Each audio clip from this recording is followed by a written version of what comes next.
రానున్న స్థానిక సంస్థల ఎన్నికలలో బీఆర్ఎస్ పార్టీ అభ్యర్థుల గెలుపు కోసం ప్రతి కార్యకర్త నేతలు కృషి చేయాలని మాజీ పార్లమెంట్ సభ్యులు బోయిన్పల్లి వినోద్ కుమార్ పిలుపునిచ్చారు.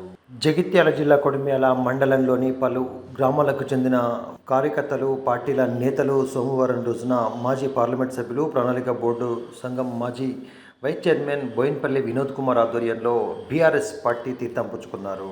ఈ సందర్భంగా బీఎస్పీ, బీజేపీ, కాంగ్రెస్ పార్టీలకు చెందిన 100 మంది వరకు కార్యకర్తలు పార్టీలో చేరారని, వారిని సాధారణంగా పార్టీలోకి ఆహ్వానిస్తున్నట్లు వినోద్ కుమార్ పేర్కొన్నారు. మన ముందున్నటువంటి ప్రశ్న, ఆలోచన అవుతుందా కాదా, అయితే ఎప్పుడైతుంది, కాకపోతే ఏమవుతుంది, ఇదే కదా చర్చ. ఆవలింతలు ఇస్తారు, అవునా కాదా? ఇదే చర్చ జరుగుతుంది ఇప్పుడు మొత్తం యావత్తు తెలంగాణలో.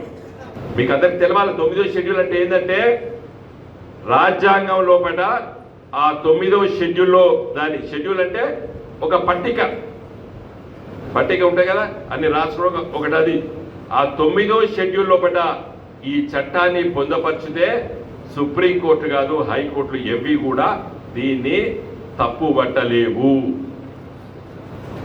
మరి 9వ షెడ్యూల్ ఎప్పుడు వచ్చింది? రాజ్యాంగం రాసుకున్నప్పుడు లేకున్నది. రాజ్యాంగం రాసుకున్న 1950లో వస్తే 51లో పట్టే మొదటి రాజ్యాంగ సవరణ చేసి పండిత్ జవహర్లాల్ నెహ్రూ గారు ఈ చట్టాన్ని తీసుకొచ్చాడు. ఎందుకు తీసుకొచ్చాడు?